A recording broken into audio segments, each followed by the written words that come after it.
Muy buenas tardes a todos, a todas. Muchas gracias por acompañarnos. Para nosotros hoy es una enorme satisfacción poder realizar esta primera actividad del ciclo que estamos conmemorando, celebrando los 40 años de democracia en Argentina. Y pensamos distintas alternativas. Inaugura el ciclo, esta actividad. Y justamente es una satisfacción poder contar la historia de la ampliación de derechos y de representación política de las mujeres con las protagonistas. Ellas fueron las que gestaron esta épica de la representación y de la ampliación de la representación de las mujeres en la política. Y lo hicieron, como dice el título de este panel, desde el cupo hasta la paridad, hasta hoy. Y recién teníamos un rico intercambio en la dirección de la carrera y digo, por favor, esto contémoslo arriba, porque la idea de esto, y agradezco muchísimo al departamento de sepia de la facultad, es que quede una memoria histórica en relato oral de esto que para nosotros es clave, es importantísimo, y aquí estamos acompañados también con la profesora Inés Tula, que es una especialista en la materia, que es tomar conciencia de lo importante que ha sido para el sistema político, para la participación de las mujeres en la política, para ampliar las voces en la política, para reconocer este proceso de igualdad sustantiva, como suelen decir, ¿no? De las mujeres, no simplemente como votantes, sino como candidatas y como legisladoras. Mujeres que renuevan su banca, como ha sido también el caso de Carla, y esto se debe a las primeras, a las pioneras, a las que entraron sin cupo y que fueron las luchadoras las que encendieron hicieron esa movilización política que nos van a contar y que después fue tomada la mano por las que ampliaron. Dijeron, no, el cupo no basta, vamos por la paridad. Entonces, a ellas les debemos lo que tenemos hoy y les debemos agradecimiento, les debemos compromiso, responsabilidad de continuar honrando lo que ustedes hicieron. Algunas veces le he escuchado decir que con el caso del cupo después en los partidos políticos las castigaron un poco, ¿no? Las relegaron porque dijeron, estas son rebeldes, vamos a relegarlas un poco. Así que honrando esas luchas, esos logros, me parece que era importante dejar un testimonio oral, visual, de ese proceso. Así que sin más, simplemente esta introducción, le paso la palabra a Inés Tula para que las presente debidamente. Gracias, Inés. Van a tener que usar todas el micrófono para que quede... Sí, así nos dijo aquí. Bueno, buenas tardes a todos y todas. Un placer tenerlos aquí en este conversatorio, festejando y conmemorando los 40 años de democracia, sobre todo en este gran paso que ha sido, ¿no?, de sancionar el cupo de género y pasar a la paridad. Tenemos acá a una parte de las protagonistas que nos interesa ver su testimonio y que quede grabado ese testimonio de cómo fue este proceso, de cómo se unieron de manera interpartidaria para luchar contra, en ese momento, el cupo de género, que era algo que, si bien había proyectos en alguna parte del mundo, no se había sancionado en ningún lugar. Por lo tanto, había que experimentar sobre la marcha cuál iba a ser el destino de esa nueva regla. Tenemos aquí entonces a Norma Legrone, de la Unión Cívica Radical, Virginia Franganillo, del Partido Justicialista, que fueron las pioneras en el tema del cupo de género y lo fueron trabajando y lo fueron blindando para que efectivamente no quedara en una regla muerta.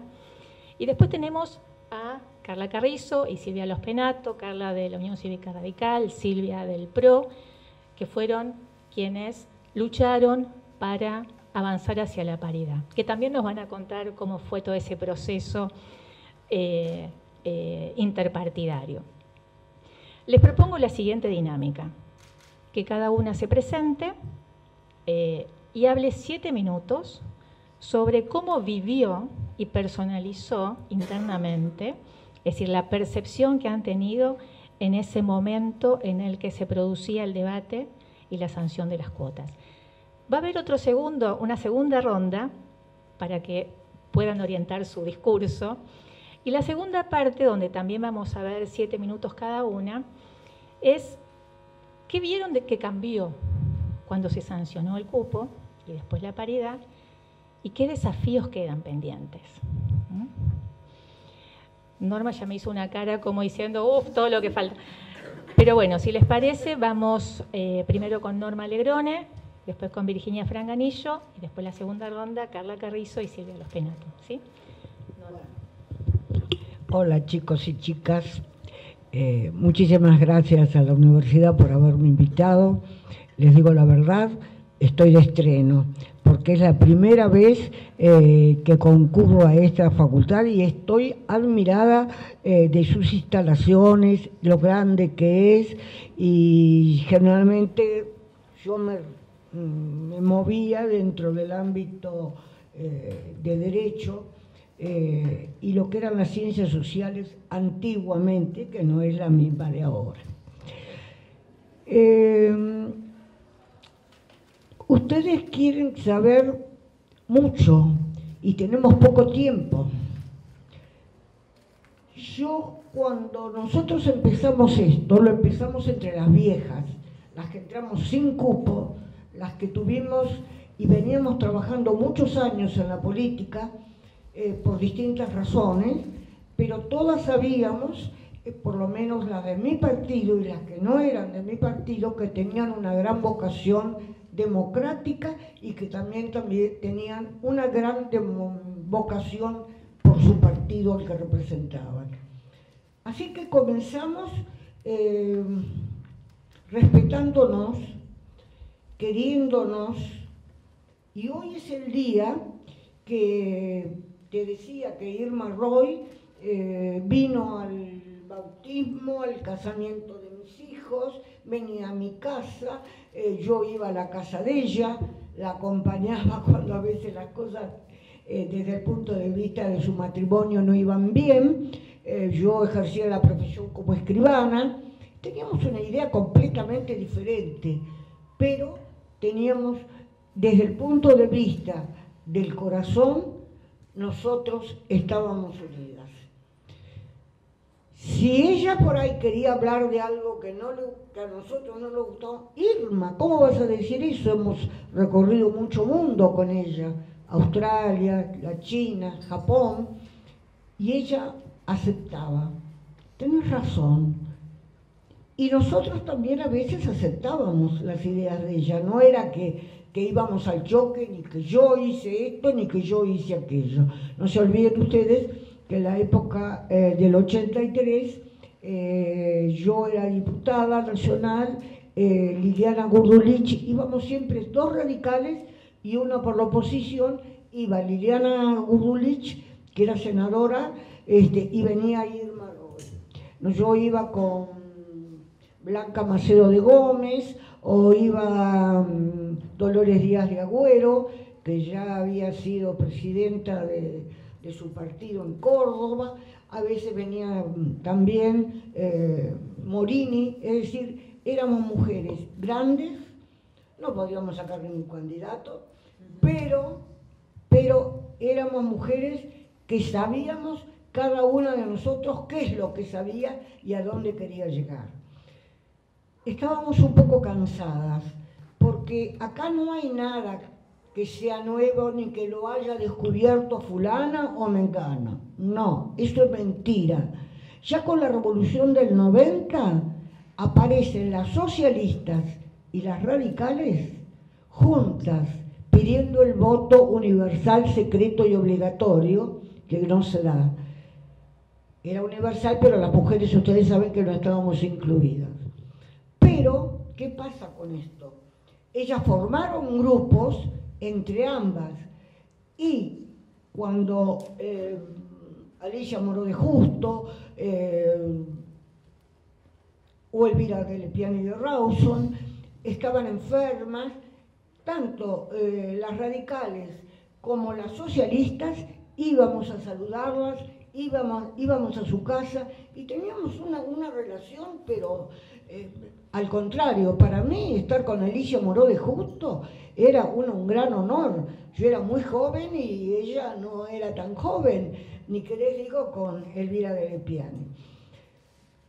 O sea que ya estaban, ya había habido, el voto ya estaba en 2 constituciones, en la de San Juan, pero no se cumplía, el voto femenino, también estaba en la de Santa Fe, y bueno, apareció, nosotros seguíamos, no mujeres, porque no había mujeres en ese momento, sino los diputados radicales seguían metiendo proyectos donde la mujer pudiera votar. Por supuesto que no se daba. Pero también lo metían los socialistas. Y ahí comenzaron a aparecer otros partidos, como algunos partidos de extrema derecha o de extrema izquierda, que nunca les interesó el voto femenino, a tal punto que cuando se vota el cupo, la bancada de la UCD no votó ninguno. Y la bancada del Partido Comunista, que estaba al frente Luisito Zamora, tampoco. Esa fue la verdad. Había muchas mujeres, tanto justicialistas como radicales, y sobre todo había muchos hombres radicales que no estaban con el cupo. En realidad la palabra cupo no era. Lo que ellos no estaban era compartir el poder, que es lo más importante. No es tener una mujer que puedan compartir el poder. No nos engañemos. Ahora vemos a muchas mujeres que están en el gobierno y que no se comparte el gobierno con ellas. Y tampoco lo tuvo Macri, salvo alguna excepción cuando por ahí las utilizaba. Al punto que Alfonsín se la vio negra por crear una Secretaría de la Mujer. Me acuerdo que nos dijo, yo esto no lo aguanto más, porque venían las presiones, mi mujer, mi hermana, y entonces él nombró a Cita Montes de Oca, que no era de nuestro partido, ni tampoco que era peronista, pero que ella era una mujer, una intelectual que sabía mucho y que tenía muy buen carácter. A eso se llegaba. La historia es muy larga, están los libros, yo siempre le digo a ustedes que lean el diario de sesiones, que lean las actas de los partidos políticos si es que tienen y pueden llegar, porque van a encontrar cosas que sinceramente les va a poner la piel de gallina. Actas que desaparecieron, actas donde había sido aprobado, por ejemplo, el cupo dentro del... Porque lo ideal es que el cupo sea o nazca dentro del partido político, no que nazca dentro de una ley general. Pero eso, ni que hablar. Entonces, eso no podía ser. ¿Y qué llevó a esto?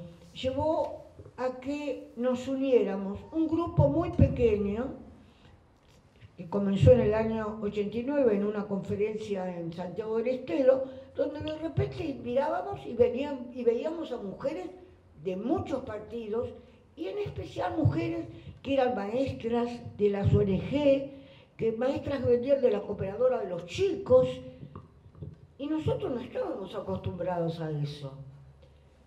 Entonces dijimos, la miércoles, acá el tema interesa. Los dirigentes hombres, porque había siempre en esas reuniones, había 4 o 5 dragones, representantes de las principales provincias, Córdoba, Mendoza, provincia de Buenos Aires, se retiraban, se iban, y después venían palabras que ya después se las voy a contar. Ahí empieza y por eso dijo que esto no va a terminar.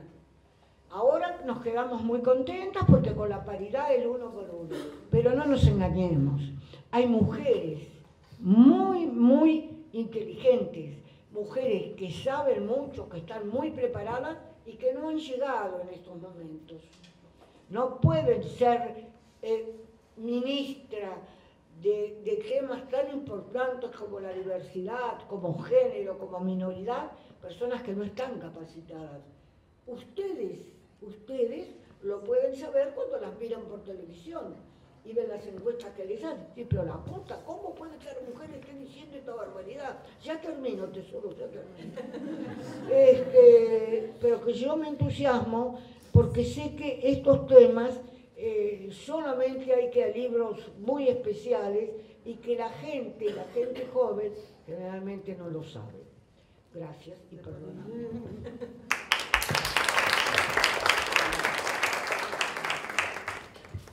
Bueno, muchas gracias a la facultad, estoy muy contenta de estar acá. Gracias, Delia. Me parece que nos lo merecemos de empezar le llamaste un seminario, ¿no?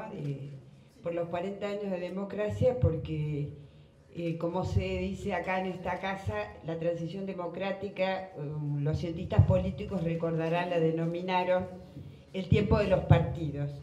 Y nosotros dijimos, fue el tiempo de los partidos y el tiempo de las mujeres, porque fue una etapa donde se constituye a las mujeres como actor social y político. Y esa construcción tuvo que ver, digamos, con algo muy particular de la Argentina respecto al resto de América Latina y de otros movimientos de mujeres. En ese momento éramos feministas, pero, digamos, el movimiento se llamaba el movimiento de mujeres. Digo esto porque Argentina era un país justamente, digamos, como sabemos, otros países también del Cono Sur, los partidos son centrales respecto a otros movimientos de mujeres donde los partidos no eran parte. Por ejemplo, Brasil, Bolivia, Perú, que para nosotras eran una referencia. Entonces, esa particularidad de cómo se construye el feminismo en la Argentina, digamos, como una articulación entre mujeres de distintos tipos de representación, creo que eso tenemos que tenerlo como muy presente para comprender también otros fenómenos, fundamentalmente los fenómenos que ustedes han vivido de las grandes movilizaciones. El peronismo, como saben, tiene una tradición muy importante en relación al papel que las mujeres tuvimos durante la historia del peronismo original. Las mujeres estuvimos en el centro del proyecto nacional. No solamente se avanzó, se logró el voto femenino que respondía a 40 años, 50 años de lucha de mujeres de distintos sectores, sino que Eva Perón lo que se propone es organizar a las mujeres a través de un partido y además garantizar el famoso 33%. Entonces, en una situación que en el mundo era extraordinaria, porque Europa venía de la posguerra, en la Argentina hubo un 33% que se pudo cumplir a pesar de que Eva Perón muere luego de la primera elección. Recordarán esa imagen, pobrecita, votando internada, ¿no? Otra grande, Delia Parodi, garantiza en una elección más, o sea que en 8 años lograron el cumplimiento de ese 33%, o sea, un 22%, porque el resto de los partidos políticos, pocos incluyeron mujeres, pero no en lugares que pudieran entrar. Entonces, nosotros veníamos de una situación extraordinaria, que tanto los golpes como la proscripción produjeron en relación a las mujeres un retroceso enorme. De modo que en esa corta etapa democrática del 73-76 no se instala como debate la recuperación del cupo. Sin embargo, y yo siempre digo que es muy interesante, hablando con Liliana Gurduli, que recién se la citaba, recién, antes de que se legalicen los partidos políticos, las mujeres peronistas en el año 82, principio del 83, se organizan, ¿no?, en un momento donde la discusión dentro del peronismo era justamente quién, digamos, cómo se resolvía la ausencia de Perón, ¿no es cierto? Y sin embargo, como yo les digo a ellas, a las que pergeñaron esa gran movilización, digamos que fueron casi 30.000 mujeres que llegaron a Rosario, inauguraron Newell's Old Boys, fue tal la movilización que hasta imaginaron y pensaron hacerla con barcos, así de locas, ¿no? Con una forma de organización que fue bien de cuño evitista, digamos, de censar a las mujeres en todos los territorios. Toman por asalto, digo yo, porque hasta intentos de bombas hubo, con una seguridad propia, proponen la inclusión en las listas electorales de un 33%. No lo lograron. Apenas entró Liliana Burdulich en el Senado por la provincia de Santa Fe. Un tiempo largo después, o no tan largo, y producto del proceso de la renovación, en el caso del peronismo de la capital federal, nosotras estuvimos 3 años trabajando en una reforma de la Carta Orgánica que incluía ya no el 33, sino el 25%, porque los jóvenes se habían reconocido como parte, digamos, del movimiento y de la estructura institucional del Partido Justicialista durante los 70.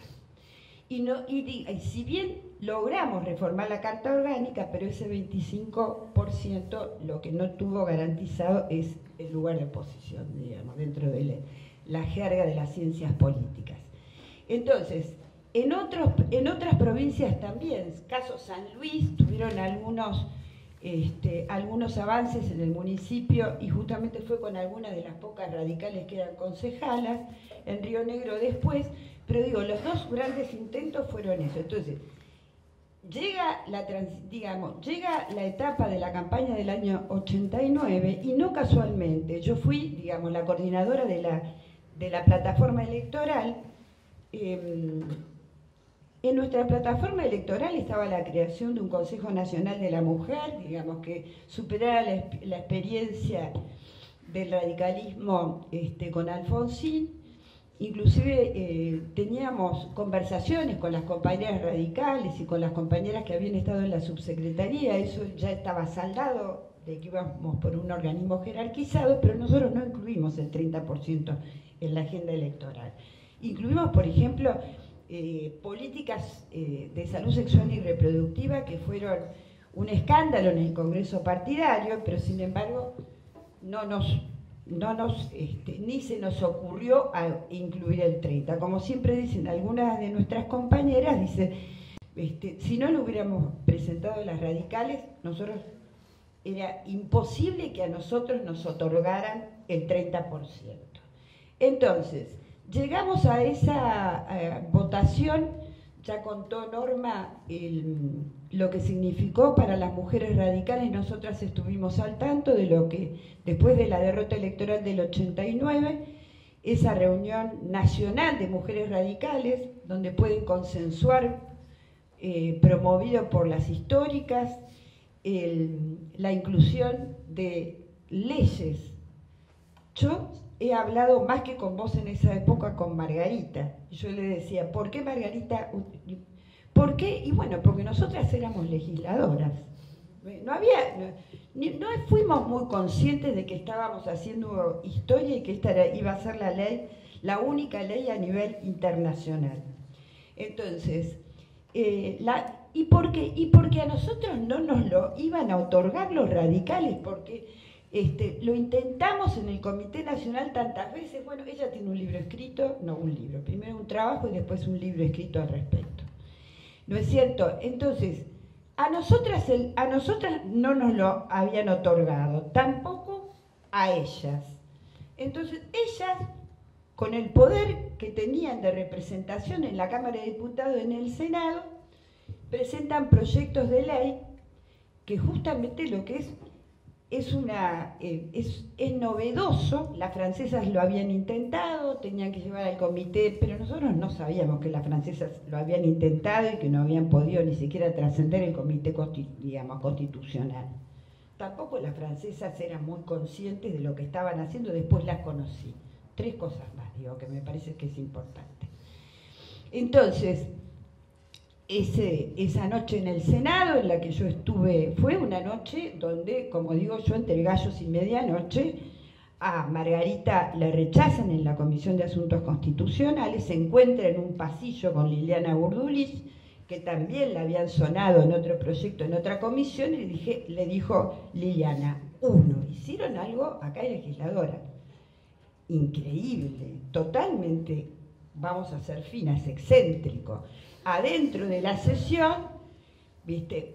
Liliana le dice, con los amigos radicales saca un despacho de minoría, y ella al peronismo le hizo votar un despacho de minoría.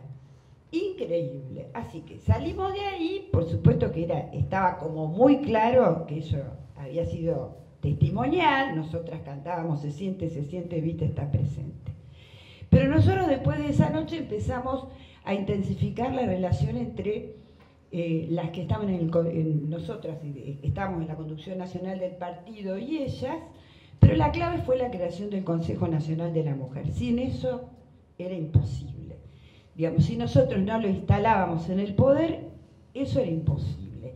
Y ya creado el Consejo Nacional de la Mujer, estábamos creándolo, el Consejo Nacional de la Mujer, eso fue septiembre del año 89, nosotros lanzamos el 90, perdón, y en el año, el 8 de marzo del 91, creamos el Consejo Nacional del Partido, mejor dicho, el Consejo Coordinador de Políticas Públicas, que era un organismo honorario que yo presidía honorariamente, que dependía del presidente y que creaba comisiones asociadas. Ya estábamos todas de acuerdo en lo que íbamos a hacer. O sea, esa comisión, la primera comisión asesora que se crea, es la comisión de partidos políticos, éramos todas compañeras que veníamos de la multisectorial, éramos todas amigas, además, ¿viste? Había que hacer algo institucional y tuvimos la oportunidad de hacerlos en el marco del diálogo político propuesto por el gobierno. El diálogo se cae, Florentina no quiere que el radicalismo participe, las feministas fue así, las feministas de las amigas nuestras hablaron con Alfonsín, yo hablé con Alfonsín a la noche, y fueron 2 representantes, y así fue, llegamos al Ministerio del Interior, en el marco del diálogo político, la Comisión Asesora de Partidos Políticos de ese Consejo Nacional de la Mujer, que había nacido con muchísima legitimidad de origen, pero que no tenía ni estructura, no tenía ni presupuesto, habíamos decidido nosotras qué iba a ser ese consejo y quién iba a ser su presidenta, cosa que a mí me honra, que a mí no me puso el presidente, sino que me pusieron las mujeres, pero después agárrate Catalina que hay que navegar. Y a partir entonces del 7 de mayo, un día simbólico, el nacimiento de Eva Perón, todas nos pusimos de acuerdo, y hay algo que yo siempre resalto, Margarita. Yo con Margarita hablaba casi todas las noches. Primero con su marido que le estaba haciendo la sopa. Acá estoy haciéndole la sopa a la señora, ya te la paso. ¿Qué decía Margarita? Si no lo hablas con el presidente no va a entrar.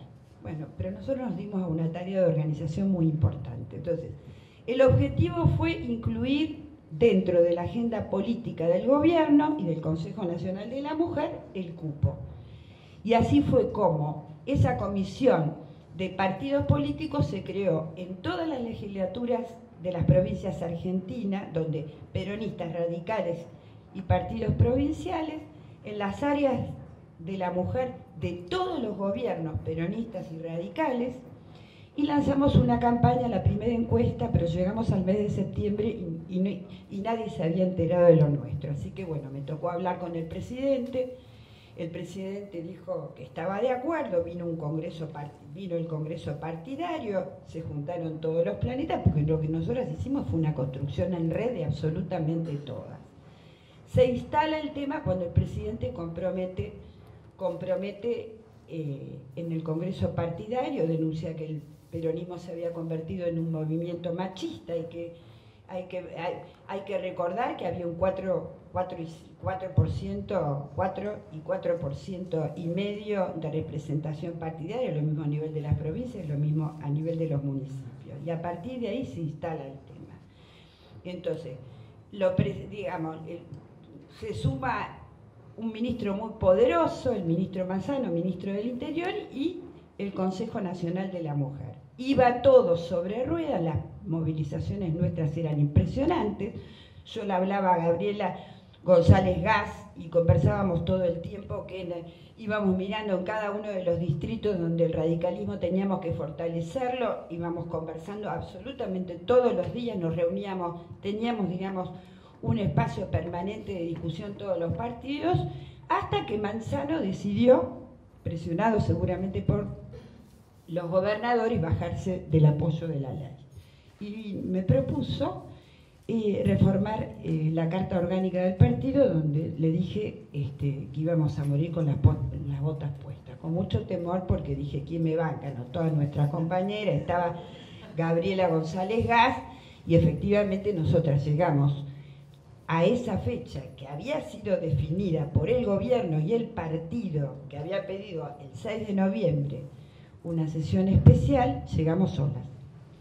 Entonces, ¿cómo llegamos a una movilización en contra de todas las estructuras de los partidos? Bueno, fue una sorpresa. Vos decís, ¿cómo me sentí? Yo esa noche, que en la previa al 6 de noviembre habíamos convocado del Consejo a la primera reunión de concejalas, diputadas provinciales y diputadas nacionales, que fue impresionante. Copamos en el Congreso y los periodistas me decían, no pasarán. Aunque hagan todo este quilombo, no van a pasar. La movilización, cuando llegamos a la mañana, habíamos garantizado con una serie de roscas como de que nos abrieran las puertas del Congreso, y cuando llegué las puertas del Congreso no estaban abiertas y Florentina me gritaba adentro, traidora. Por supuesto que agarré al presidente, pobre, que ya no está, digamos, al secretario administrativo, Balestrini, un gran compañero, y casi lo tiro por el balcón, y le dije, abrís o se pudre todo. Y esa fue la clave. Esa fue la clave. Las históricas nos decían, hay que llegar a sesión, hay que llegar a sesión. Entonces, abrir las puertas y esa movilización histórica, que algunos dijeron 5.000, otros 3.000, y juro, qué arriadas, no, contadas una por una, pero sorprendida de cómo habían llegado con los chicos, con las chicas, con cochecitos, con megáfonos. No alcanzó tampoco eso. El bloque no bajaba, después el bloque bajó porque no nos íbamos, amenazaban más o menos con a mí echarme, expulsarnos a todas y demás. Lo mandamos a llamar al presidente en 3 oportunidades, y yo creo que efectivamente, zafamos, porque ese día jugaba Boca River. Resulta que en el partido me contaban que Boca River, y durante los intermedios estallaban las galerías. Así que el cupo lo arrancamos. La alianza entre peronistas y radicales en tiempos del bipartidismo fue clave. Por supuesto que las compañeras, digamos, yo soy de las primeras feministas peronistas, digamos, ¿no? A las compañeras de la multisectorial, todas estaban ahí, todas las mujeres organizadas estuvieron esa noche. Y como siempre yo digo, terminamos a las 6 de la mañana, el presidente le dio la orden al ministro del Interior que vaya al recinto, que yo estuviera al lado, por supuesto que yo no me puso al lado, y cuando salimos victoriosas, nunca nos habíamos amado tanto. Y eso yo creo sinceramente que somos todas nosotras unas privilegiadas, y yo como generación puedo decir que es lo mejor que me pasó en mi vida política. Nos lo merecíamos las militantes de los 70 que perdimos tanto. Nosotras pusimos toda la mística que le pusimos para, digamos, nuestros sueños revolucionarios de los 70 en la lucha por las mujeres. Y eso sigue siendo así. Así que gracias Margarita Malarro de Torres, gracias a ella, porque trabajó muchos años de perfil bajo, muchos años, haciendo un trabajo denodado para no aparecer, pero fue la musa inspiradora, claramente la musa inspiradora. Así que por favor, ella, creamos la mejor de todas. Yo les quería comentar una cosa, agregando lo que dijo Virginia. El bloque de diputados de la Unión Cívica Radical estaba completamente en contra. Nos hacían la vida imposible, nos insultaban. Yo lo dejé escrito en uno de los libros que yo tengo, lo dice. Pero ya estábamos con María Teresa Morini muy cansadas y nos fuimos a la sede del partido peronista que estaba en la calle Callao y Avenida Santa Fe, que era García el presidente, y yo tenía muy buena onda porque era conmigo. Vos lo querías a Chupete, si decís la verdad. Sí.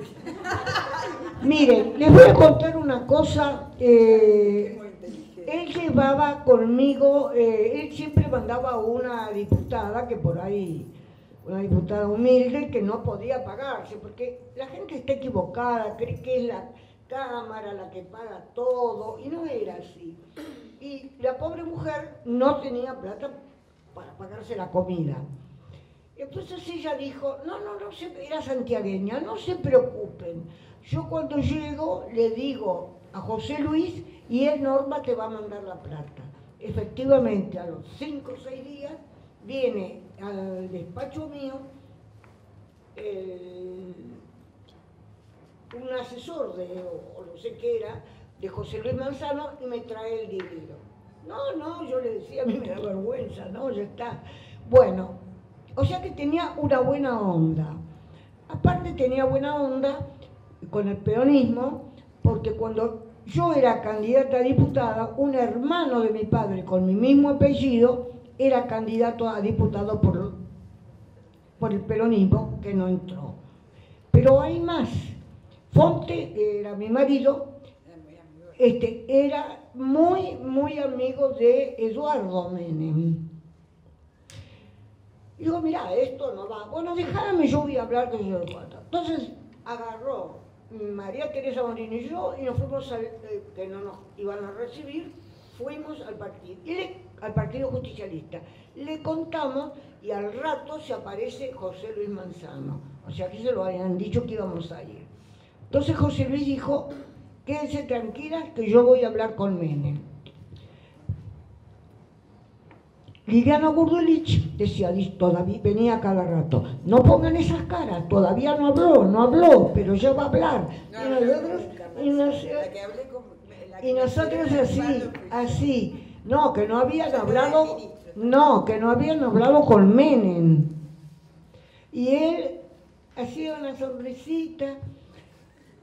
Entonces aparece corriendo José Luis Manzano, está en el diario de sesiones, y dice que estas dos mujeres que estaban hablando, dijo esta vieja, pero faltaba que lo dijera, que era María Teresa Morini y yo, tuvieron en el partido justicialista. Era la primera vez que dos mujeres radicales iban al partido justicialista. Bueno. El presidente del bloque nuestro era el Chacho Jarolaski, y los demás había de todo. Había gente joven, pero había viejos que ya desde nos insultaban. ¿Cómo han hecho eso? José Luis nos dejó muy bien y dijo que él había hablado con Menem y que le dijo que sí, que nos iba a votar. Bueno, efectivamente, la bancada justicialista votó toda, salvo Zamora, como del partido de izquierda, y toda la gente de la UCD. Los 5, creo que eran, ninguno votó. Bueno, fue como dijo bien Virginia, tiraron los papelitos, las chicas todo fue una alegría. Y María Teresa Morini y yo, como ambos habíamos sido diputadas, bajamos al recinto. para saludarlo a Manzano y agradecerle.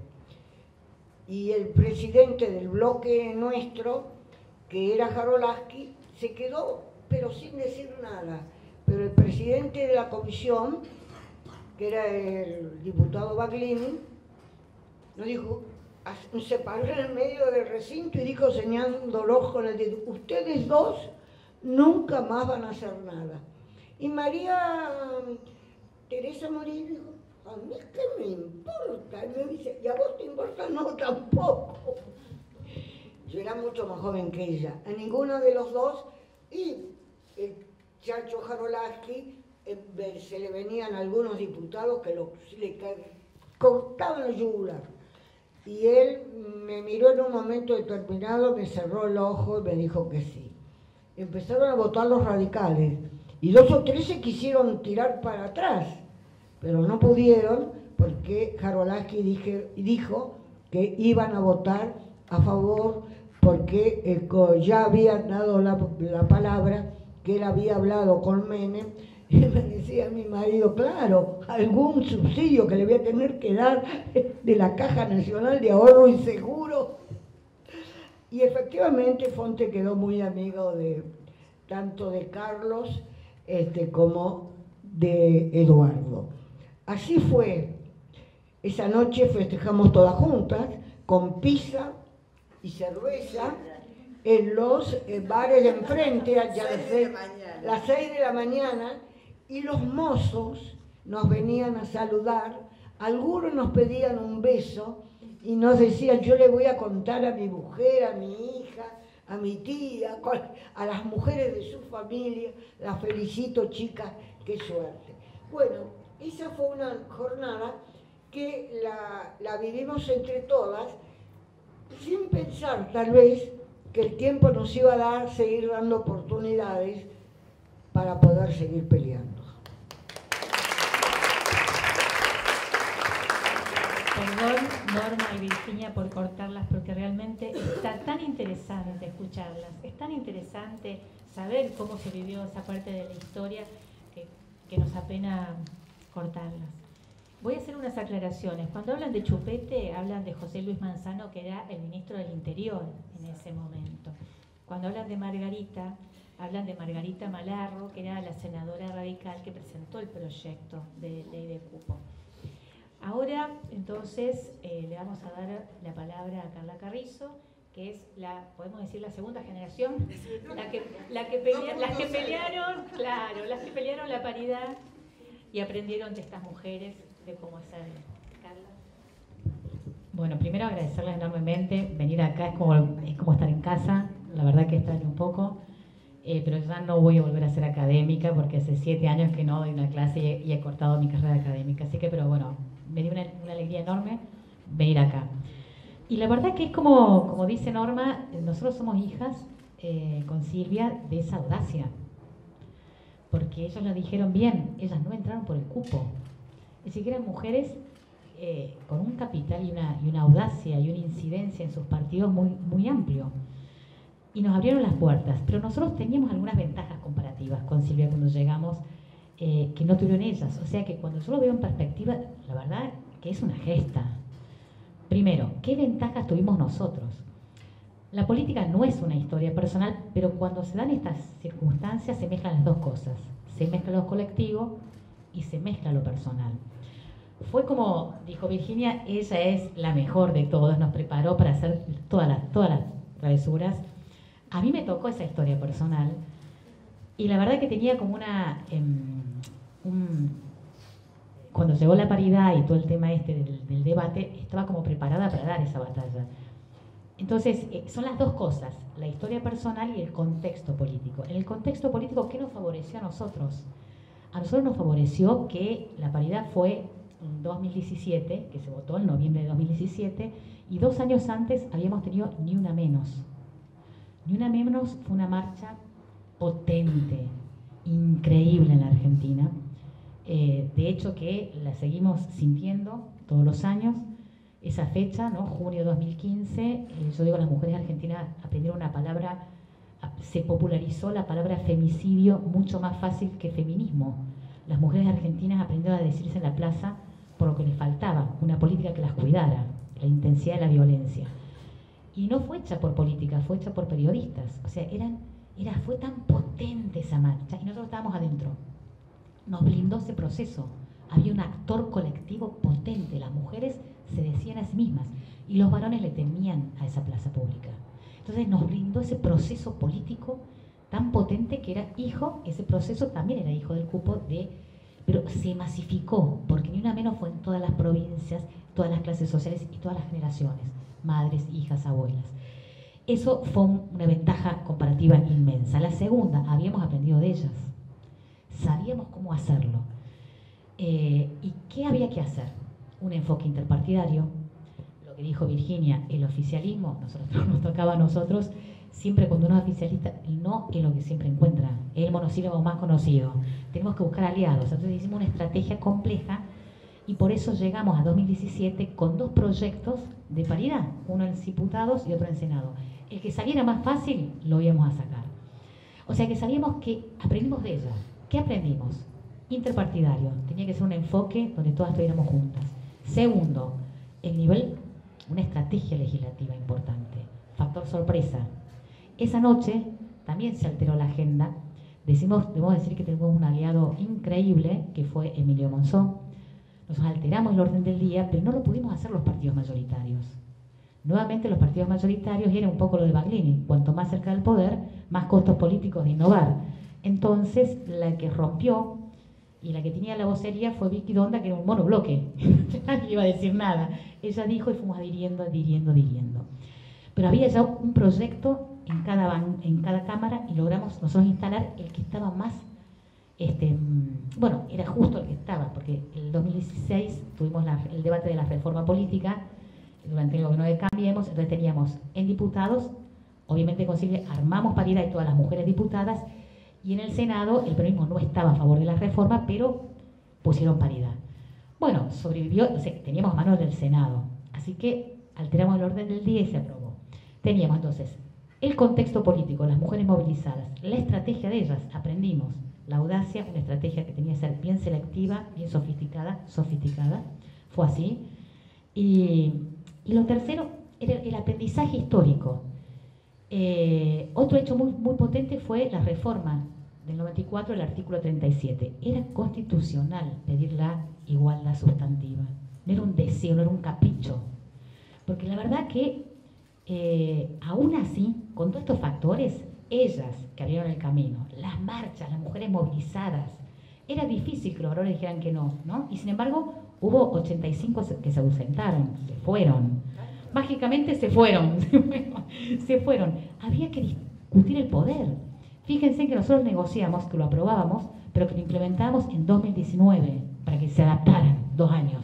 2 años al desafío de compartir el poder en democracia. Pero fíjense en cómo era. Ellas cuando hicieron lo del cupo, imagínense el paisaje democrático del Congreso. Sobre 257, la media de la cantidad de mujeres, el 4%, entre 8 y 11, eran ellas, nadie más. Imagínense ese paisaje. Cuando empezó el cupo, había que judicializar, y ahí viene la historia personal, porque yo estaba en ese grupo, porque podría no haber estado, por norma, porque yo judicialicé a mi partido. Me tocó, obviamente, ser politóloga, saber es muy difícil saber, porque cuando uno sabe, no puede hacerse que no sabe. Obviamente hicimos una movida con el radicalismo capitalino de poquito, obviamente, yo vengo del sector de Lustó, la idea era ser disruptivos y demás, hicimos unas PASO, por primera vez se aplicaba el cupo en las PASO, porque las PASO estaban, pero no se habían usado. 2013 la usamos, fuimos tan competitivos que ganamos, éramos el plan C, pero estuvimos siendo el plan A en el radicalismo. Bueno, obviamente que con el cupo, y aún que teníamos el gran avance de María Teresa, que era, no pueden ser 3 del mismo sexo, eran 2 y 1, que judicializamos, porque en Argentina los jueces no actuaban de oficio, teníamos que judicializar y decir, miren, no, acá hay 3 varones, no pueden ser lugares competitivos 3 varones, y teníamos que, o sea que nos habíamos vuelto muy expertas en la judicialización. Acá está Cristina Girotti, que fue mi abogada, obviamente.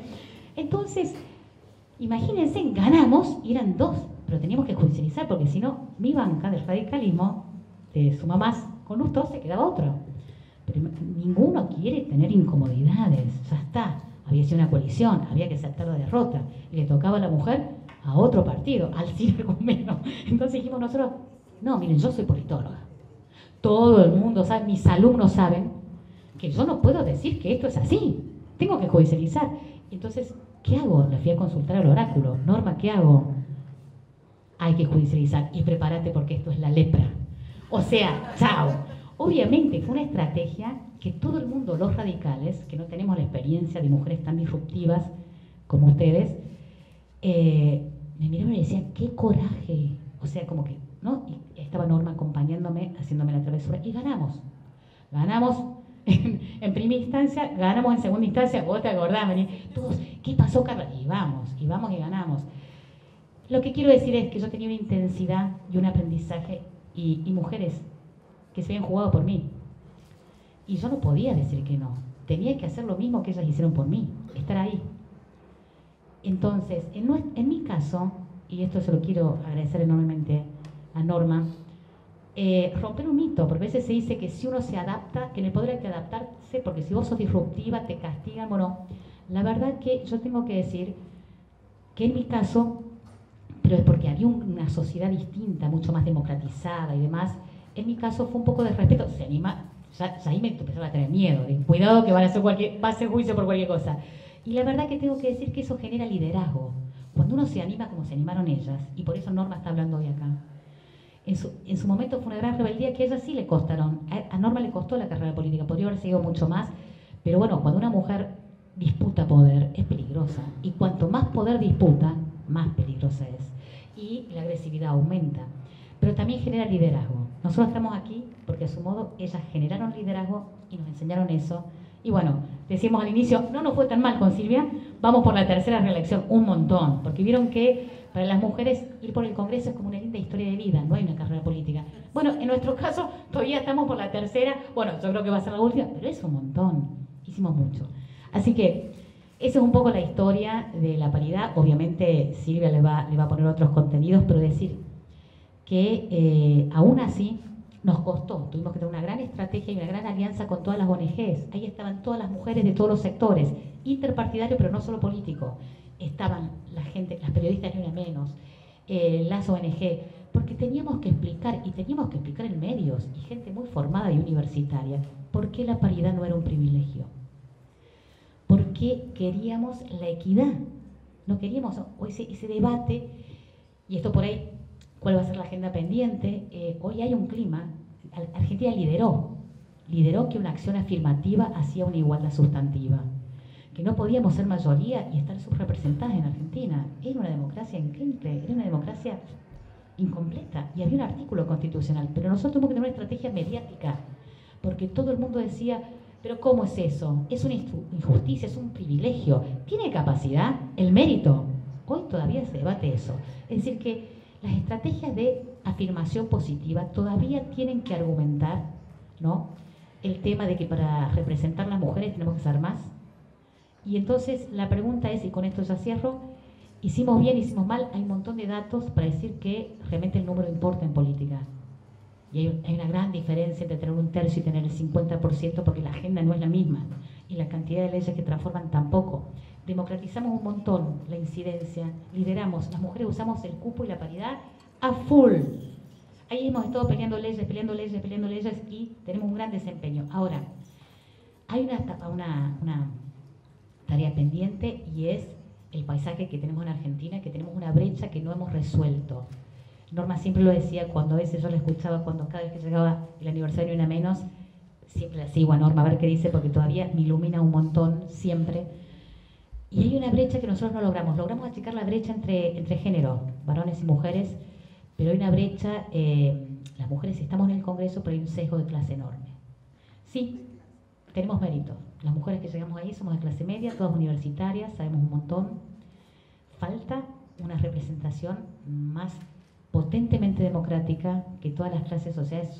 Cuando le pasó, me acuerdo a Ramona Pucheta, ¿no?, que se reían un poco de ella en los medios porque no sabía que ley había votado. Bueno, en el Congreso nos llegan. Una cosa es ser un funcionario público, que hay que tener una experiencia, una expertise, Pero el pueblo necesita saber qué se representa, y qué se representa son grupos sociales. No hace falta tener cuantificación académica, hace falta saber a qué espacios políticos, a qué voces que no están ahí se llevan. Es la representación etnográfica, ¿no? Uno representa lo que es. Y eso nos falta un poquito, pero las mujeres lo tenemos que seguir explicando. Así que todavía tenemos la ley, pero falta un montón en la práctica. Bueno, sí, te dejamos a vos.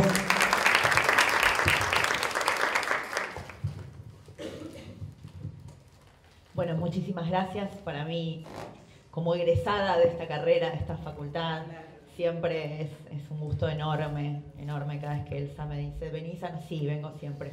Porque, y además, un honor esta mesa, porque las admiro a todas, y cuando digo a todas las que están acá, de todas he aprendido algo a lo largo de estos años. Contó Carla cómo fue el proceso de la ley de paridad.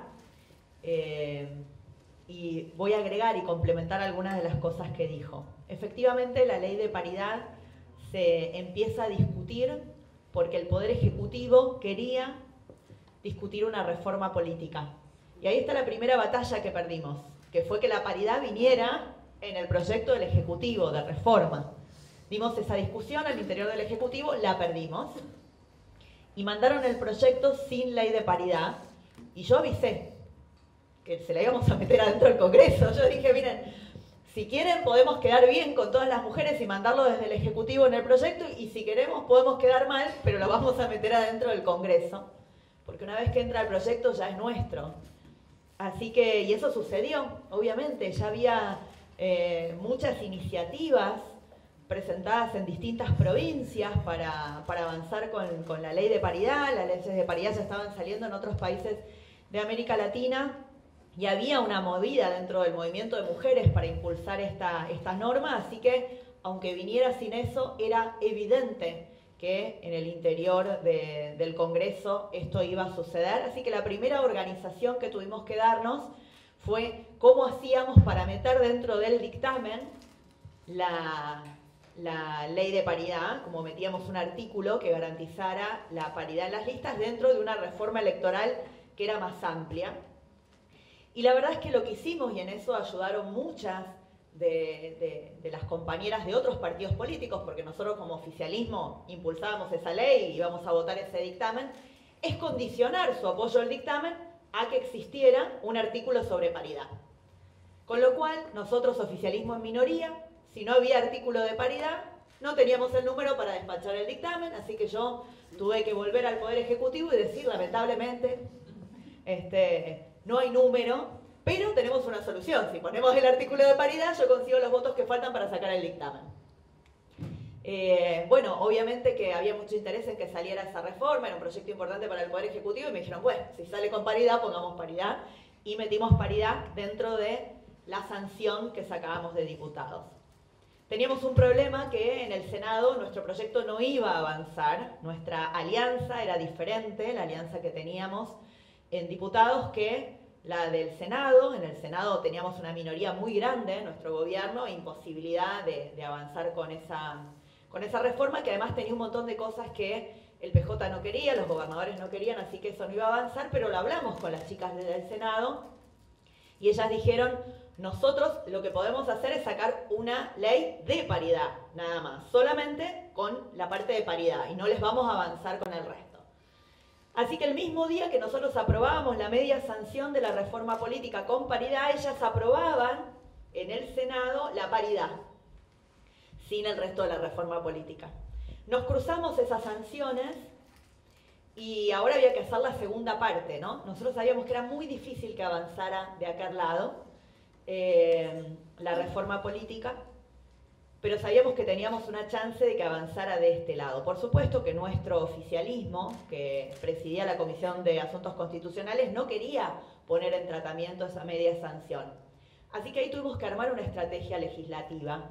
Y creo que el lugar que me tocó ocupar, también, porque es la casualidad, digamos, del momento histórico donde uno le toca, yo era la secretaria, sigo siendo, pero en ese momento era secretaria parlamentaria del bloque oficialista, y por ende me ocupaba justamente de todas las estrategias parlamentarias. Y entonces nos dimos con todas las compañeras del resto de los partidos, de la multipartidaria, donde estaban todas, digamos, ¿no? Las socialistas, las radicales, las peronistas. La izquierda no. La izquierda no estuvo con el cupo y tampoco estuvo con la paridad, lamentablemente. No nos acompañó, pero con el resto de las mujeres nos organizamos e hicimos la primera cosa inteligentísima que hicimos, que fue convocarlas a ellas. No solamente convocamos a las ONGs, convocamos a las académicas, a las abogadas, convocamos a las históricas, convocamos a las mujeres del cupo. Y aprendimos, y escuchamos todo este cuento. Marcela Durrié, particularmente, digamos, fue la primera que respondió al llamado, y escuchamos todo este cuento de cómo lo habían hecho ellas, cómo había que imponer la rebeldía. Y lo primero que nos dijo Marcela es: sepan, chicas, que ustedes están sepultando en este momento sus carreras políticas como nos pasó a nosotras. Ninguna mujer que impulsó el cupo luego fue reelecta diputada nacional o senadora nacional por su partido. Así que piénsenlo bien, si quieren avanzar nosotros acompañamos, pero sepan que esto les puede costar sus carreras políticas. Y vaya que con lo que cuesta llegar, si eso no era una restricción, no sé qué cosa peor nos podría haber dicho Marcela para asustarnos que eso, pero que era una realidad y estaba bien que nos lo dijera. Porque a veces uno va con mucha inconsciencia a hacer las cosas y había que superar esa barrera, así que algunas con más temor, otras con más coraje, pero decidimos seguir adelante e hicimos esta estrategia. Primero juntamos firmas, presentamos un 109, el presidente de la Comisión de Asuntos Constitucionales se negaba a tratarlo, pero le habíamos puesto una barrera reglamentaria, que era que tenía que tratar nuestro proyecto si quería tratar otro. Tuvo que tratar otro y venía ahí nuestro 109, entonces se sentó con nosotras, le juntamos firmas, le dijimos: tenemos las firmas para una sesión especial, así que nos puso fecha, por supuesto 2 meses más adelante, para sacar el dictamen. Ese día fuimos a la comisión, sacamos el dictamen, pero iba llegando fin de año y nuestro proyecto no entraba al recinto. Y como ya era noviembre y quedaban pocas sesiones en el año, sabíamos que era en ese momento o nunca, y estamos en las audiencias públicas para la elección del defensor del pueblo, y que se hacían en el Senado, y yo me siento en la audiencia pública al lado de Vicky Donda, y Vicky me dice: Sil, nos van a cagar, no hay forma, no va a entrar el proyecto, porque ya está, queda una sesión, 2 sesiones más en el año, esto se termina, se nos cae el dictamen. ¿Qué hacemos? Y le dije: bueno, déjame que lo pienso un ratito a ver qué se me ocurre. Y le dije: mira, la próxima sesión vamos a tratar el presupuesto, y es la oportunidad, digamos, va a haber sesión, ¿no? Se van a sentar y qué sé yo.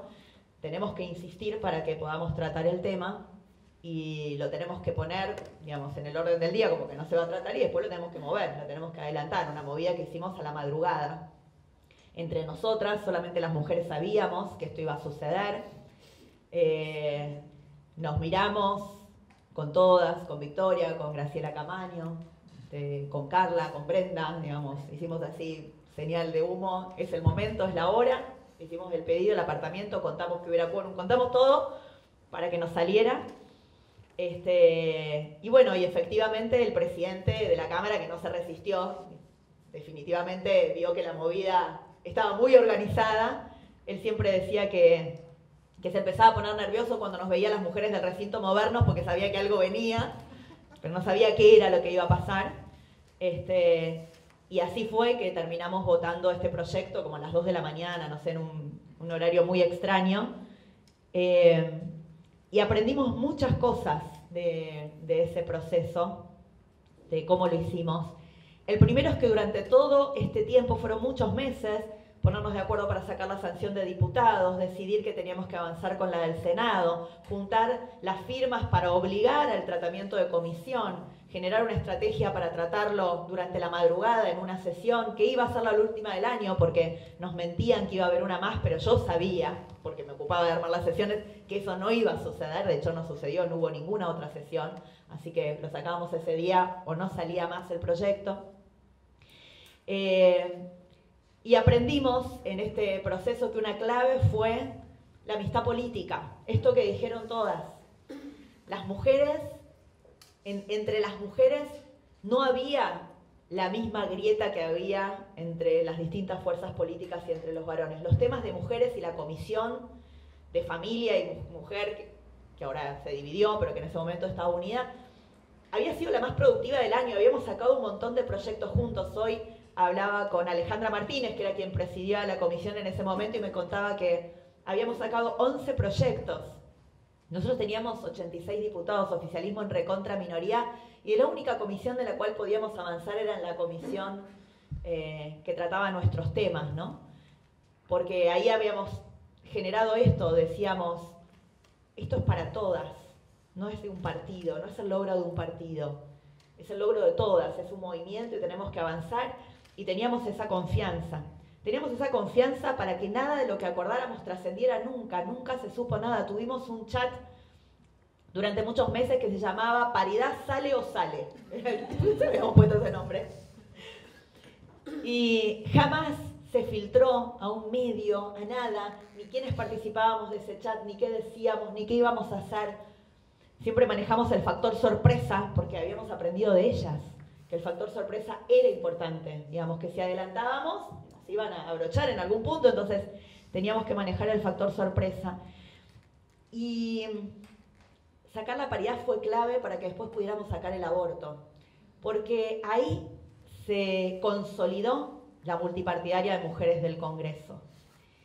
Sin esa experiencia, sin saber que la estrategia parlamentaria era central, sin saber que la reserva de las negociaciones era central, sin saber que teníamos que cuidarnos entre nosotras porque íbamos a tener que enfrentar a nuestros propios partidos, porque en ninguno de nuestros partidos había acuerdo por la paridad, digamos, ¿no? Fue una construcción de las mujeres, no había acuerdo de los partidos. Todos los jefes de bloque... Dentro del PJ no. No, ni del PJ, ni del radicalismo, ni del PRO, ni de la coalición cívica, no había acuerdo entre los partidos. ¿El argumento cuál era? ¿De qué boludez me estás hablando? No. Impresionante. Sí, y esta cosa del mérito, de que nosotros creemos en el mérito, ¿no? Sí. Como decía Carla, como si todos los varones que estuvieran sentados ahí tuvieran el mérito que le reclamaban a las mujeres. Pero aprendimos mucho de eso y también generamos, y yo digo que fue central para la ley después de interrupción voluntaria del embarazo, porque cuando al año siguiente, en el 2018, quisimos avanzar con el tratamiento de la ley, dijimos que íbamos a pedir una sesión especial para el 8 de marzo. Y esta vez nos creyeron, se asustaron, creyeron que si lo consiguieron por paridad y nos sacaron la ley en la madrugada, nos van a sacar esta ley también en la madrugada. Y la verdad es que no estábamos ni cerca, teníamos 72 votos.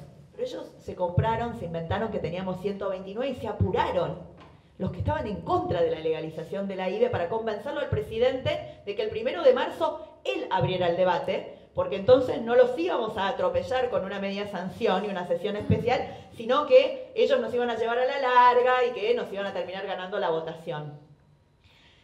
No contaron con nuestra astucia, que también hicimos otra estrategia parlamentaria muy bueno para eso, pero ellos creyeron que como lo habíamos hecho una vez lo podíamos hacer de nuevo y por eso se adelantaron y nos abrieron el debate y nos abrieron la puerta, que no fue en el 18, pero que terminó siendo en el 2020 a este proceso, una de las leyes más difíciles de sacar en el mundo, como es la ley de IVE, que en todos los países cuesta mucho. También ahí aprendimos de los países que la habían intentado. Exactamente. Mucho tiempo para sacarlo. Así que, para terminar, nos quedaron varias cosas. Aprendimos de la ley de cupo el tema de la judicialización, entonces intentamos que la ley resolviera el tema de los reemplazos. Le pusimos una regla clara en la ley para cómo se hacían los reemplazos, para que no se judicializara. Ahí teníamos el caso de Carla, pero otros también. El de Ramona y otros que habían sucedido. Pero nos quedaron cosas, nos quedó cómo iba a ser la integración de las listas pospaso. Ese fue un problema que generó nuevas judicializaciones y la tuvimos que resolver, y ahí nos organizamos nuevamente las mujeres para, desde todos los partidos políticos, ir a defender a cada mujer, a cada compañera que queda desplazada en cualquier provincia, y firmamos amicus, y ahí Marinés, digamos, gran organizadora de juntada de firmas de amicus para ir a apoyar a las mujeres, no importa el partido político, y si era una radical la que estaba en problema, la demanda la metían las justicialistas, y si era al revés, digamos, lo hacíamos al revés, de manera que de poder sortear esa rebeldía y sanciones partidarias,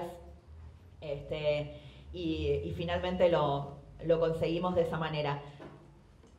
Me tocó en estos años participar de estas ampliaciones de derecho en favor de las mujeres, que es una suerte absoluta. Digo, no sé cuánto más me tocará protagonizar en la vida política argentina, pero ya con esto me siento recontra satisfecha conmigo misma, del trabajo que hicimos entre todas, porque todas nosotras tenemos conciencia que somos solamente un eslabón en la cadena y que tenemos la obligación de hacer la tarea, porque se la debemos a las que se la jugaron primero, ¿no? Y a las que se la jugaron antes de ustedes para conseguir el voto. Y a ustedes que siguen trabajando lo mismo, porque y, no es fácil. Y se lo debemos también a las que sigan después de nosotras. Así que, como yo digo, la política entre mujeres es una mejor política, porque es una política intergeneracional, es una política interpartidaria, y es una política que está siempre en beneficio de una mayoría que no conocemos. Todavía no nacieron las mujeres que se van a beneficiar de todas estas leyes, así que es un enorme privilegio haber sido parte de esta historia rica de las mujeres que nos tocó protagonizar la ampliación de derechos para otras mujeres. Muchas gracias.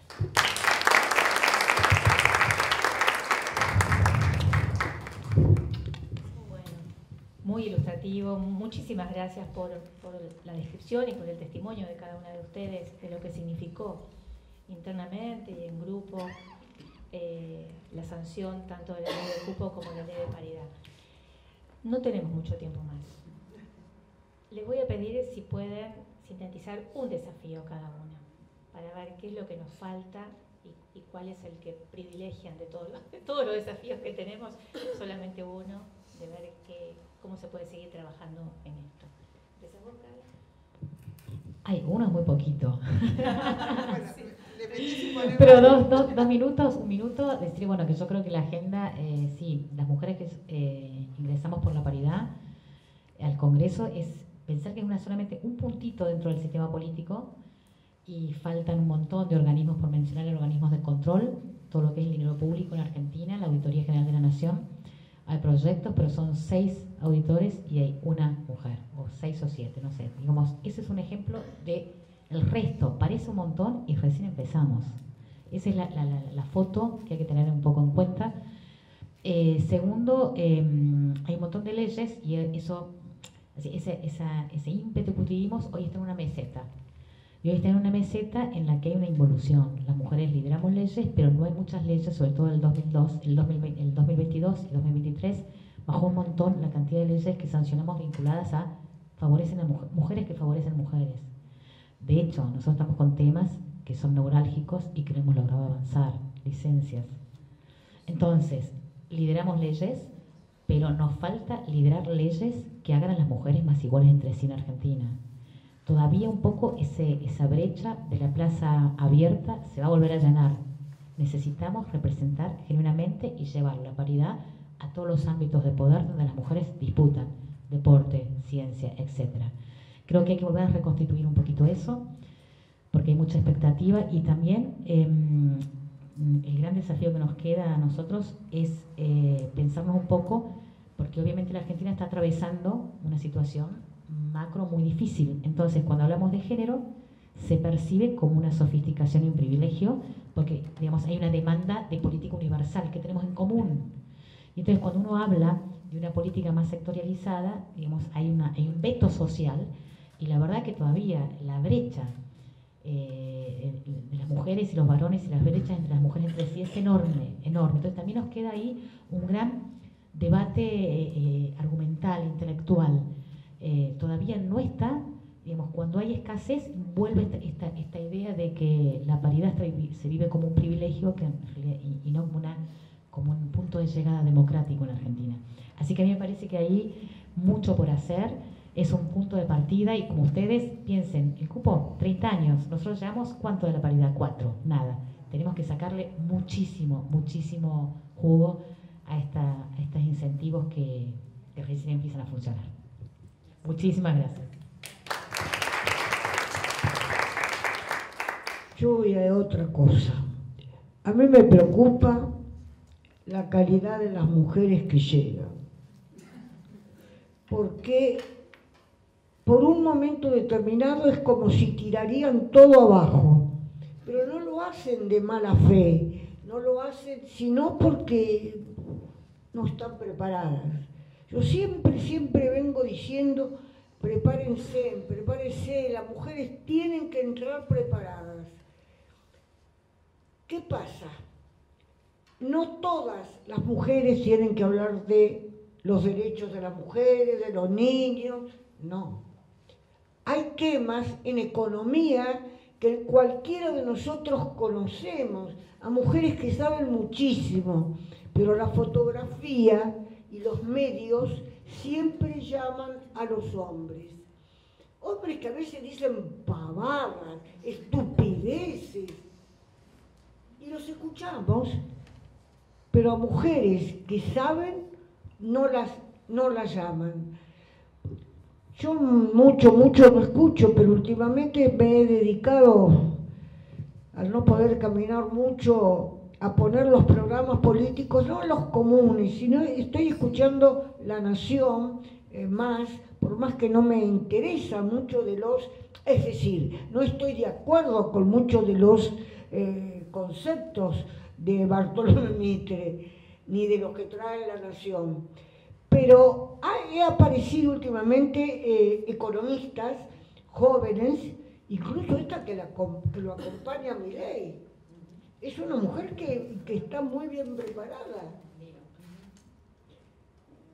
Y yo creo que tanto en el partido de ustedes como en el de ustedes, ni que pensar en el nuestro, tenemos mujeres que pueden dar una mejor imagen del género y yo no sé, algunas son ellas, pero la mayor parte son los partidos, los hombres que manejan los partidos, y cada una de nosotros sabemos quién es el presidente de nuestro partido y a dónde llega o a dónde ha llegado, y eso creo que tenemos que revertirlo. Y también ahí depende de nosotras, que las acompañemos.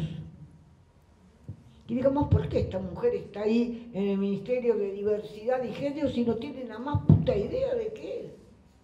Pero claro, acá pasa lo que pasó siempre. Es amiga de, es la novia de, o lo que es peor, como decía María Teresa Morini, es la amante del diputado. Y yo creo que eso lo tenemos que revertir. Tienen que llegar las mejores. Y nosotros, yo creo que no llegan las mejores. Vos sí. Ella es una persona extraordinaria, pero no se da en todos los casos.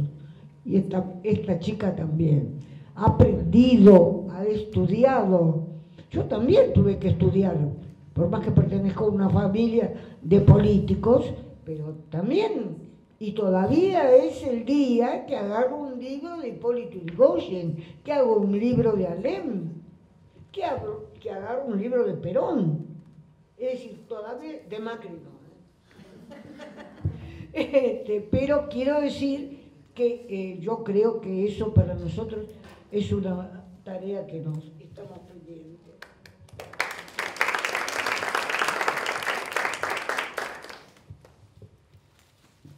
En realidad yo voy a decir lo que vengo diciendo hace bastantes años. Yo creo que nuestra prioridad tiene que ser la pobreza, que está feminizada y está infantilizada. Y la razón desde hace 40 años que ocurre esto, solo que ha llegado a niveles que producen mucho dolor. Entonces yo creo que nos lo tenemos que cargar encima.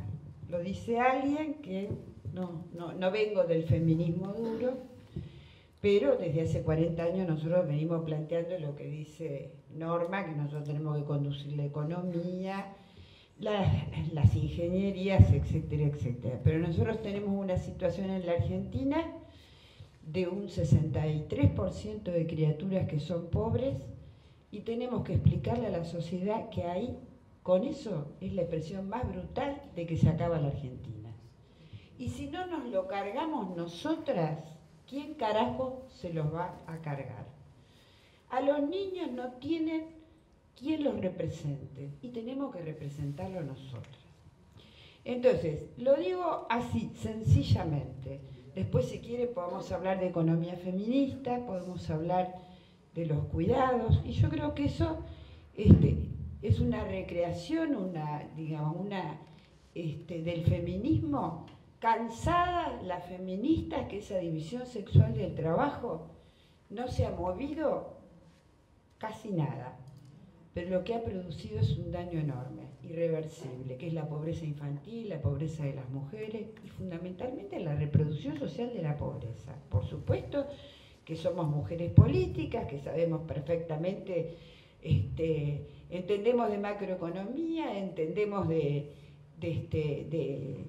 lo que sería, digamos, una matriz económica y productiva, pero no hay posibilidad de desarrollo en estas condiciones que vive la Argentina. Entonces nosotras tenemos que, no digo deconstruir ni hacerlo, no, estar muy unidas y plantearnos miren, desde las afueras del poder, porque nosotras venimos haciendo política, yo por lo menos hace prácticamente 30 años, volví al Partido Justicialista, no estoy en la conducción, he estado en la conducción del partido, en los equipos de gobierno, me dicen, bueno, estás en el partido, pero los equipos de gobierno, venimos desde el no poder,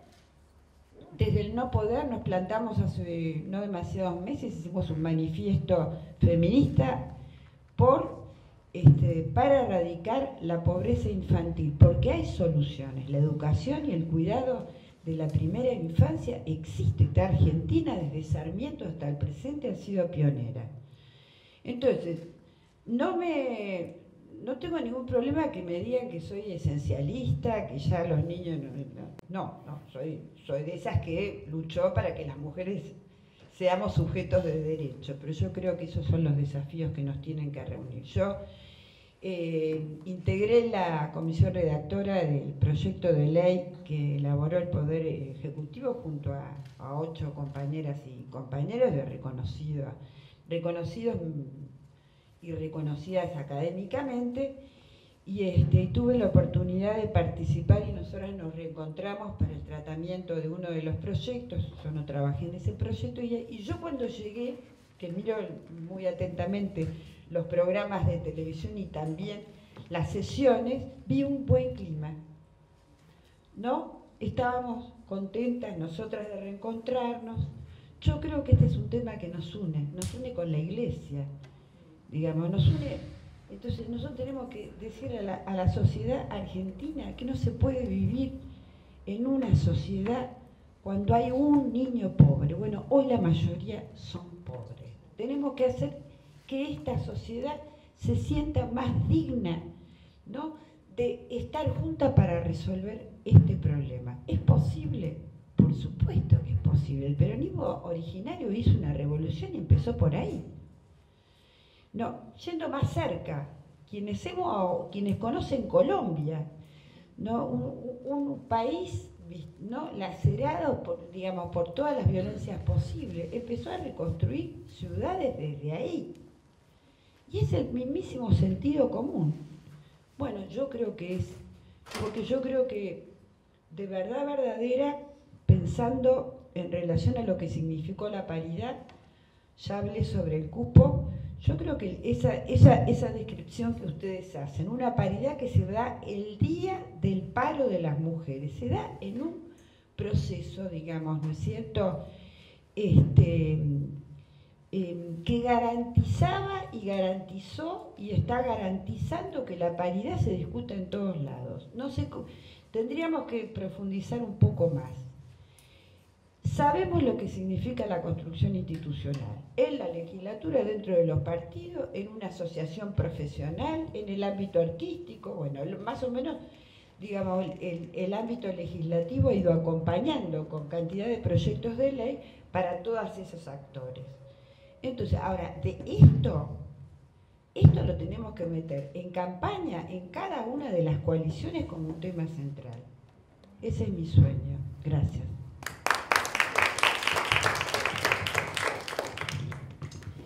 Un sueño que no puedo más que compartir, y como estamos celebrando los 40 años de democracia, creo que es el momento para recordar esa promesa que nos hicimos a nosotros como sociedad y que nos la hizo Alfonsín en la plaza, ¿no?, de que con la democracia se come, se cura y se educa. ¿Y qué hacemos las mujeres al interior de nuestros hogares y qué hacemos las mujeres mayoritariamente en el mercado laboral? Las mujeres cuidamos, las mujeres curamos y las mujeres educamos en nuestras casas y cuando nos insertamos en el mercado laboral. Por eso yo creo que el próximo gran pacto feminista tiene que ser por aumentar y mejorar la participación de las mujeres en el mercado laboral. Necesitamos que el trabajo sea una realidad efectiva, ya que estuve un poco radical, ahora estoy un poco peronista, una realidad efectiva para las mujeres. Y eso significa el desafío grande que tenemos. La mayoría de las mujeres trabajan en la informalidad y la mayoría de los informales son mujeres. Las mujeres que trabajan en la formalidad se ubican en los sectores de menor remuneración de la economía, por ende necesitamos o revisar las remuneraciones de esos sectores o lograr que las mujeres se inserten en sectores de mejor remuneración, y esto solamente es posible si acordamos un sistema de cuidados que posibilite el ingreso y la permanencia de más mujeres en el mercado laboral. La mayor tragedia de la Argentina es que le falta un plan de desarrollo compartido desde hace muchísimos años. Perdimos eso, no tenemos un plan común, vamos de un lado al otro y nos falta volver a pensar cuál es el plan de desarrollo, cómo sacamos este país adelante para que no haya 6 de cada 10 niños en la pobreza o 4 de cada 10 argentinos en la pobreza. Y ese plan de desarrollo tiene que tener un eje central en el rol de las mujeres. La potencia para el desarrollo argentino está en cada una de esas mujeres que hoy se encuentran inactivas. 1 de cada 2 mujeres en edad de trabajar está desempleada o inactiva. Ahí tenemos que poner el eje si queremos sacar la Argentina adelante. Sin ese plan de desarrollo con eje en las mujeres, va a ser difícil cumplir esa promesa que nos debemos a todos nosotros desde hace 40 años.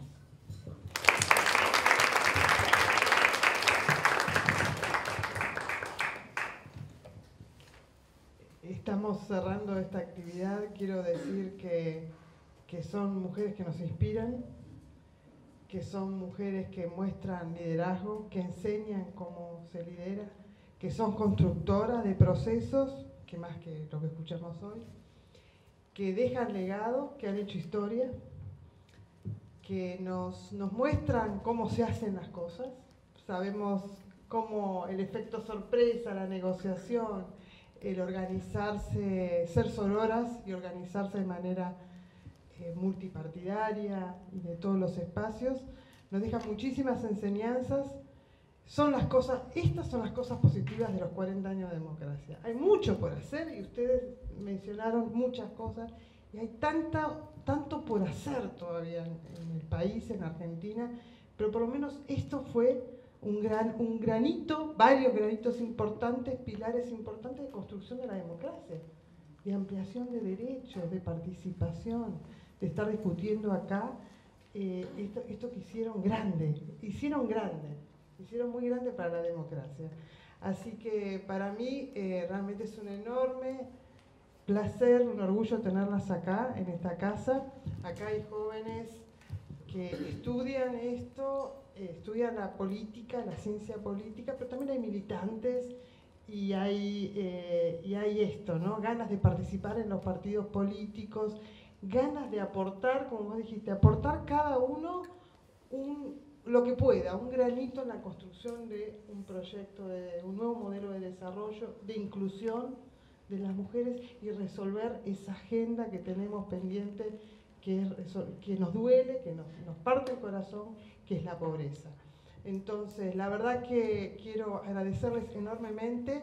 Tengo un reconocimiento para ustedes, a cada una de ustedes, que consta de la medalla por los 200 años de la Universidad de Buenos Aires y un marcador, un señalador de la carrera de Ciencia Política para ustedes. Es un humilde obsequio, pero queremos en esto reconocer a cada una de ustedes por lo que han hecho aporte a la democracia de nuestro país. Muchas gracias. Muchas gracias. Qué hermoso regalo. Muchas gracias. Muchas gracias.